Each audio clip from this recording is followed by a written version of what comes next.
Hello बच्चों, तो कैसे हो आप सब।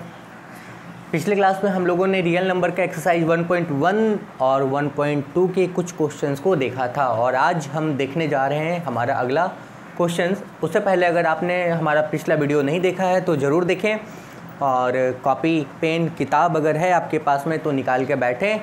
चलो शुरू करते हैं।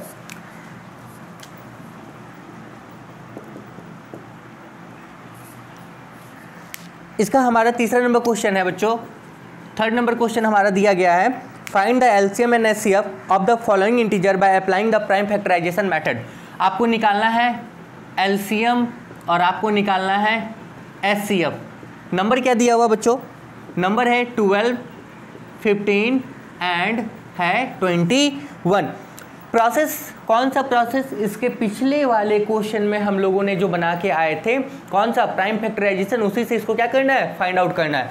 तो बच्चों प्राइम फैक्टराइजेशन के लिए आपको इसका और इसका फैक्टर चाहिए। निकालना शुरू करो। 12 का फैक्टर होगा 2, 6, 2 से ये होगा 3 से ये होगा 1 टाइम में।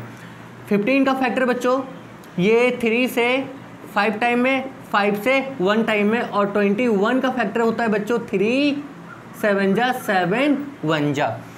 यहाँ तक कोई दिक्कत नहीं है? नहीं सर, दिक्कत कैसे होगा। स्वागत है आप सबका हमारे प्यारे से दर्द में।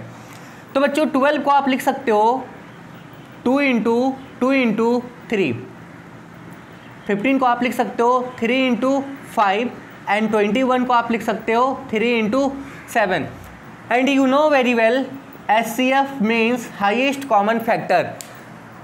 इन तीनों में सबसे ज़्यादा या सबसे बड़ा वाला कौन बेईमान है छुपा हुआ? तो बच्चों यहाँ पे highest common factor, it means common factor आपको क्या नज़र आ रहा है? देखो बच्चों ये 3, ये 3, ये 3, यहाँ पे 3। क्या और भी कुछ आपको कॉमन नज़र आ रहा है? नज़र आ रहा है? नहीं नज़र आ रहा है। तो यानी कि इन तीनों का एचसीएफ क्या हो गया बच्चों? 3। एलसीएम चेक करते हैं। एलसीएम के लिए पहले तीनों में कॉमन देखना। तो आपको पता है तीनों में कॉमन तो आपको मिलेगा 3। ठीक है बच्चों। अब 3 नंबर वाले एलसीएम में हम क्या करेंगे, तीनों में कॉमन देखने के बाद में अगर किसी 2 में कॉमन मिलता है, जैसे इन तीनों में कॉमन आपको मिला 3, अब इन दोनों में कॉमन देख लो, कुछ मिल रहा है तो लिख लेना। फिर इन दोनों में कॉमन देख लेना, कुछ मिल रहा है तो लिख लेना। फिर इन दोनों में कॉमन देख लेना, कुछ मिल रहा है तो लिख लेना। और जब नहीं मिलेगा तो सारे नंबर्स को आपको क्या करना, नोट कर लेना। बचा हुआ नंबर क्या है? 2 और क्या है 2, यहाँ क्या बचा 5 और क्या बचा 7। क्लियर है बच्चों? ठीक है, कॉमन्स का एक एग्जाम्पल हम अपने से दे देंगे, कोई दिक्कत नहीं है। तब तक के लिए हम लोग चेक करते हैं सेकंड नंबर और इसका आंसर आप फाइंड कर लेना, बहुत आसानी से आपको मिल जाएगा, इसमें कोई दिक्कत नहीं है। मल्टीप्लाई तो आप कर ही लोगे, इतने तो ब्रिलियंट आप हो ही, कोई दिक्कत नहीं है।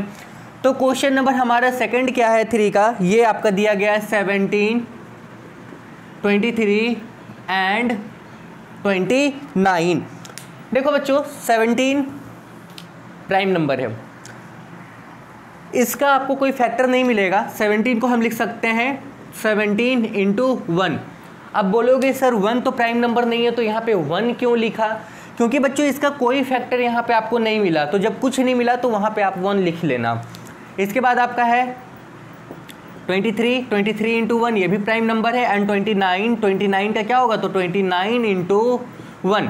आपको एचसीएफ क्या मिलेगा बच्चों? कुछ नहीं कॉमन दिख रहा है, जब कुछ नहीं है तो 1 है, जिसके पास कुछ नहीं है उसके पास 1 है। और एलसीएम क्या हो जाएगा बच्चों? तो एलसीएम आपको पता है, ये 1 लिखो या नहीं लिखो फर्क नहीं पड़ता, इन तीनों का मल्टीप्लाई यहाँ पे क्या होगा? एलसीएम हो जाएगा आपका। मल्टीप्लाई कर लेना, आंसर लिख लेना, ये आपका आंसर होगा। कोई दिक्कत नहीं बच्चों, ठीक है। थर्ड नंबर हमारा क्या है? चलो थर्ड नंबर की तरफ बढ़ते हैं। तीसरा नंबर हमारा क्या होगा? तीसरा नंबर आपका क्वेश्चन दिया हुआ बच्चों, थर्ड नंबर का क्वेश्चन आपको है 8, 9 एंड 25। 8, 9 और 25। ठीक है बच्चों, तो चलो 8 का फैक्टर चेक करते हैं। 8 का फैक्टर होगा 2 से 2 टाइम में, 2 से 1 टाइम में। 9 का फैक्टर 3 इंटू 3, 3 इंटू 1। 25 का फैक्टर 5 इंटू 5। अरेंज कर सकते हो आप। 8 को क्या लिख सकते हो बच्चों? ये सारा काम आपका रफ में होगा, उस तरफ 8 को आप लिख सकते हो 2 इंटू 2। 9 को क्या लिख सकते थे? 3 इंटू 3। एंड 25 को क्या लिख सकते थे? 5 इंटू 5। HCF के लिए आपके पास कॉमन होना चाहिए तीनों में। क्या कॉमन है बच्चों? देखो क्या कॉमन है, इसको हलवा बनाओ, हलवा, और फिर क्या करो, बांट दो। ये हलवा खाएंगे नहीं हम, ये खाने वाला नहीं है बच्चों, बांट दो, बांटने से बहुत टेस्टी होगा। तो बच्चों तीनों में कुछ कॉमन नहीं है, तो जब कुछ कॉमन नहीं है तो क्या है, एक है, डायरेक्ट कर दिए। और एलसीएम आप देखो, जब तीनों में कुछ कॉमन ही नहीं है, जब तीनों में कुछ कॉमन नहीं है, या 1 आप यहाँ लिख सकते थे जो तीनों में था। उसके बाद आप किसी दो में देखो, इन दोनों में कुछ कॉमन है, नहीं है, इन दोनों में कुछ कॉमन है, नहीं है, और इन दोनों में कुछ कॉमन है, नहीं है। जब कुछ नहीं है तो सभी नंबर्स को आप क्या करोगे, यहाँ पे लिख लोगे, यानी कि क्या 2 into 2 into 2 into 3 into 3 into 5 into 5 जो आएगा वो आपका क्या होगा, आंसर हो जाएगा। ठीक है बच्चों, इसी HCF LCM का एक और एग्जाम्पल हम दे देते हैं अपने से, ताकि आप बहुत अच्छे से समझ जाओ। और ये एग्जाम्पल आपका है मेरे मन का दिया हुआ 45 बच्चों, उसके बाद आपका है 100, एंड उसके बाद आपका है 130, 120 ले लो, 120 लेते हैं। ठीक है बच्चों, चलो ठीक है। 45 का फैक्टर करो 3 से 15 टाइम में, 3 से 5 टाइम में।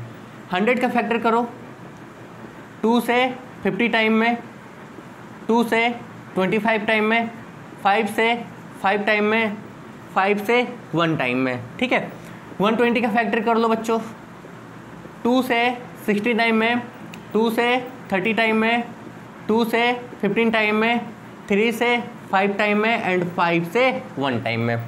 कोई प्रॉब्लम नहीं है? नहीं कोई प्रॉब्लम नहीं है सर हमको। जब कोई प्रॉब्लम नहीं है बच्चों तो अरेंज कर लो। 45 को आप क्या लिख सकते हो, 45 को आप लिख सकते हो 3 इंटू 3 इंटू 5। 100 को क्या लिख सकते हो बच्चों, 100 को लिख सकते हैं 2 इंटू 2 इंटू 5 इंटू 5। एंड 120 को क्या लिख सकते थे बच्चों, 2 इंटू 2 इंटू 2 इंटू 3 इंटू 5। आपको निकालना है HCF। चेक करो तीनों में सबसे ज़्यादा कॉमन क्या है, या सबसे बड़ा कॉमन क्या है। ज़्यादा मतलब 2 बार कॉमन है, 3 बार कॉमन है, क्या कॉमन है चेक कर लेते हैं। कॉमन क्या है, देखो बच्चों कॉमन क्या है, मेरे नज़र में देखो ये 5, ये 5 एंड ये 5, ये तीनों में कॉमन है। इसके अलावा तीनों में कुछ कॉमन नहीं है। क्या और तीनों में कुछ कॉमन है? नहीं। तो ये 5 कॉमन है, ये 5 आपका हो गया HCF, जो तीनों में कॉमन होना चाहिए। अगर 3 नंबर है तो, अगर 4 नंबर है तो चारों में कॉमन होना चाहिए। इसका मतलब सब में जो कॉमन है वो आपका हो गया HCF। नाउ LCM, LCM के लिए जो तीनों में कॉमन था वो आपने लिखा। अब 2-2 में देखेंगे, इन दोनों में कुछ कॉमन है बच्चों, इन दोनों में कुछ कॉमन है बच्चों, नहीं है, है नहीं ना। अब इन दोनों में कुछ कॉमन है बच्चों, इन दोनों में कुछ कॉमन, हाँ इन दोनों में कॉमन है। देखो ये 2 इंटू 2, तो वो लिख लो 2 इंटू 2 इंटू, कोई दिक्कत बच्चों? ठीक है, कोई दिक्कत नहीं। इन दोनों में देखा, इन दोनों में देखा। अब बारी है इन दोनों में देखने की, क्या इन दोनों में कुछ कॉमन है? इन दोनों में मतलब नीचे वाले और इसमें कुछ कॉमन है, हाँ ये कॉमन है। 3 यहाँ भी था, 3 यहाँ भी था, मतलब 1 3। अच्छा बच्चों, अब और कुछ कॉमन है क्या? और कुछ कॉमन नहीं है, तो जो बचा 3 इंटू 5 इंटू 2, इसको आप ऐसे ही मल्टीप्लाई में लिख दोगे 3 इंटू 5 इंटू 2, और ये सबको मल्टीप्लाई कर लो, ये आपका क्या होगा, आंसर हो जाएगा। यही हम बताना चाह रहे थे और ये बहुत ज़रूरी है। ठीक है बच्चों, मेरे ख्याल से समझ गए होगे। अगर समझ गए हो तो बहुत अच्छी बात है, अगर नहीं समझे हो तो बार बार देख लो वीडियो को, क्योंकि समझना गुनाह नहीं है। चलो बच्चों आगे बढ़ते हैं। आगे का जो आपका क्वेश्चन दिया गया है वो क्वेश्चन है क्वेश्चन नंबर 4। देखो क्वेश्चन नंबर 4 क्या दिया हुआ है, क्वेश्चन नंबर 4 में दिया हुआ है, देखिए HCF 306 और 657, ये है 9। आपसे बोला गया है LCM निकाल लो, किसका? इसी का। मतलब 306 एंड 657 का ही आपको क्या करना है, LCM निकालना है। इस क्वेश्चन का सिंपल सा मतलब क्या है बच्चों, वो समझो। 306 यानी कि 306 एंड 657, ये कोई दो नंबर है जिसका HCF गिवन है आपको। HCF is given and you have to find the LCM। How can we find the LCM? बच्चों recap, we know what? We know HCF into LCM equal to first number multiply second number. HCF into LCM is equal to first number into second number. First number into second number is also known as product of number, you know very well.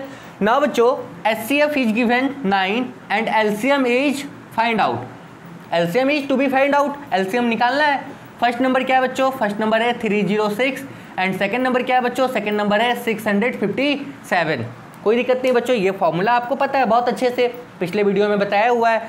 अब अगर आपको निकालना है LCM ये इधर multiply में है, इसको इधर भेजेंगे तो किस में होगा बच्चों? किस में होगा बच्चों? डिवाइड में। काटो, छांटो, छोटा करो, मल्टीप्लाई करो, आंसर निकाल लो। आसान था। अब हम चलते हैं हमारे अगले क्वेश्चन की तरफ।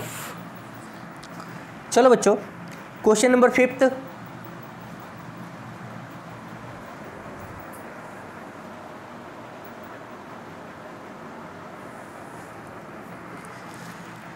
तो हमारा नेक्स्ट नंबर क्वेश्चन है बच्चों, क्वेश्चन नंबर 5, जो ये क्वेश्चन इंपॉर्टेंट है लेकिन ये स्टेटमेंट वाइज क्वेश्चन है, इसलिए इस क्वेश्चन को भी हम बाद में बता देंगे। फिलहाल धैर्य धारण करो बच्चों, ठीक है? आपको इंटरेस्ट आना चाहिए, इसलिए ये जो क्वेश्चन स्किप है इनको आपको बाद में बता दिया जाएगा।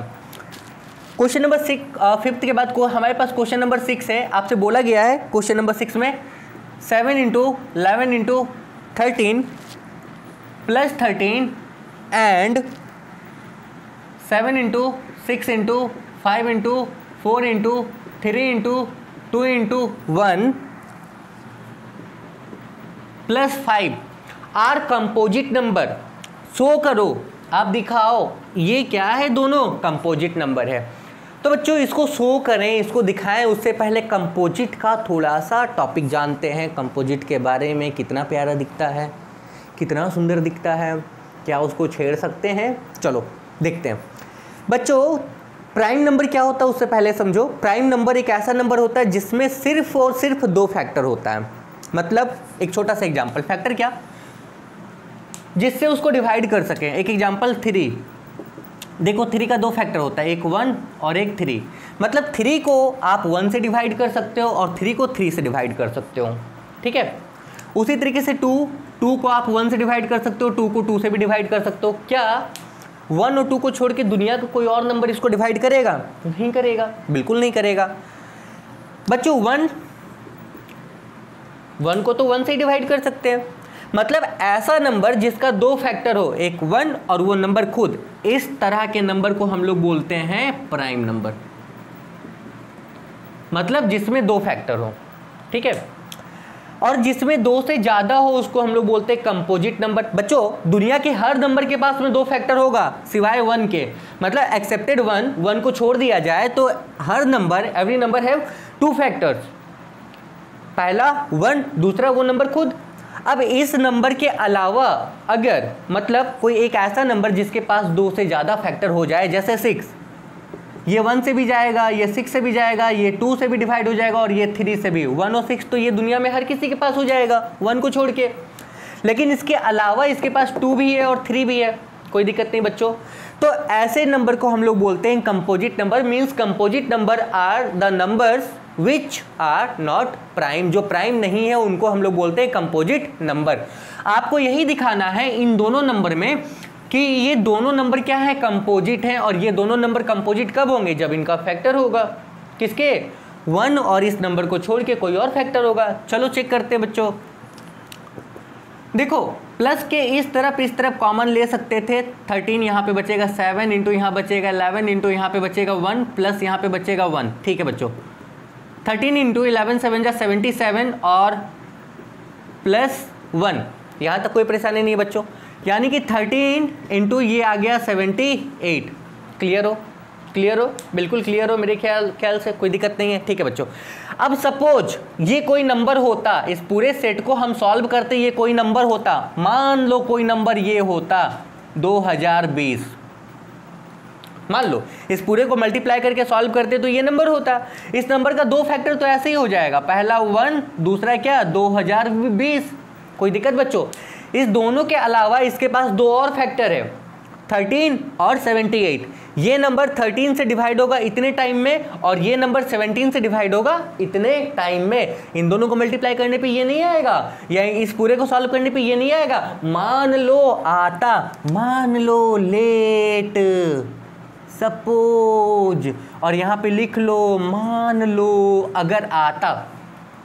ठीक है, तो इसके पास दो और फैक्टर था। देखो ये नंबर इससे डिवाइड होगा इतने टाइम में एंड इससे डिवाइड होगा ये इतने टाइम में, मतलब ये कैसा नंबर हो गया, कैसा नंबर हो गया, कंपोजिट नंबर। यहां पे आपका डायरेक्ट स्टेटमेंट हो जाएगा hence it is in the form of composite number, hence it is in the form of composite number. उसी तरीके से बच्चों इसको भी अगर सॉल्व करें तो 5 5 यहाँ से कॉमन लें, यहाँ पे बचेगा 7 into 6 into 4 into 3 into 2 into 1 plus 5 की जगह पे 1, ये 1 यहाँ का था, 5 निकल गया, यहाँ 1 बचा। तो बच्चों 5 यहाँ आ जाएगा। आप देखो 7 6 जा 42, 4 3 जा 12 2 जा 24, यानी कि ये 42 मल्टीप्लाई 24 प्लस यहाँ पे 1 बचेगा। तो 5 इंटू 42 और 24 को मल्टीप्लाई करोगे कितना होगा, कितना होगा, ये मिटा दें, इसका कोई काम नहीं है, मिटा दो, करो। 42 24 को मल्टीप्लाई करते हैं, 4 2 जा 8, 4 4 जा 16, तो ये आपका हो जाएगा 2 2 जा 4, 4 2 जा 8, 108 प्लस 1 यानी कि 5 इंटू ये कितना हो जाएगा 109। दो फैक्टर यहाँ भी आ गया ना, सेम स्टेटमेंट, कोई दिक्कत नहीं। चलो बच्चों आगे बढ़ते हैं। चलो,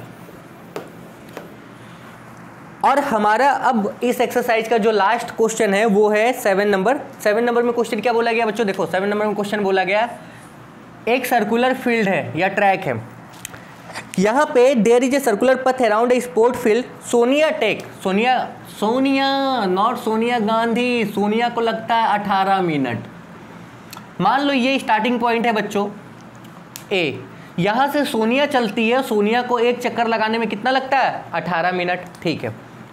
और एक रवि है जिसको कितना लगता है 12 मिनट, कोई दिक्कत नहीं है, ये रवि को एक चक्कर लगता है 12 मिनट, मतलब एक राउंड रवि लगाता है 12 मिनट में। कितने समय के बाद में ये दोनों यहाँ पे दोबारा मिलेगा, अगर सोनिया भी यहाँ से चलना शुरू करे, रवि भी यहाँ से चलना शुरू करे, तो कितने समय के बाद में, इसका मतलब है कितने समय के बाद में ये दोनों यहाँ पे क्या करेगा, आके मिलेगा। आपको काम क्या करना है, ऐसे क्वेश्चन में आपको निकाल लेना है एलसीएम, फाइंड कर लेना है एलसीएम ऑफ 18 एंड 12, जो आपका कितना आएगा, जो आपका आएगा 36, यानी कि 36 मिनट के बाद में ये दोनों यहाँ पे आके वापस मिलेगा।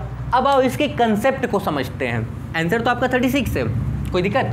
अब इसके कंसेप्ट को समझते हैं। कंसेप्ट क्या होगा हमारा कंसेप्ट क्या होगा बच्चों, हमारा कंसेप्ट क्या होगा, देखो समझना। सोनिया 18 मिनट में एक राउंड लगा रही है, 18 मिनट में ये लगाती है एक राउंड, आर मतलब राउंड, ठीक है। 36 मिनट में ये कितना राउंड लगाएगी, 2 राउंड लगाएगी, कोई दिक्कत बच्चों। 54 मिनट में ये कितना राउंड लगाएगी, 3 राउंड। अब रवि की अगर बात करें, रवि 12 मिनट में एक राउंड लगाता है, कोई दिक्कत नहीं बच्चों, नहीं कोई दिक्कत नहीं। 24 मिनट में रवि कितना राउंड लगाएगा, 2 राउंड लगाएगा। 36 मिनट में रवि कितना राउंड लगाएगा, 3 राउंड लगाएगा। आपसे यही तो बोला गया था कितने समय के बाद में, मतलब कितने समय के बाद में दोनों एक जगह पे आ जाए, मतलब टाइम दोनों में कॉमन होना चाहिए।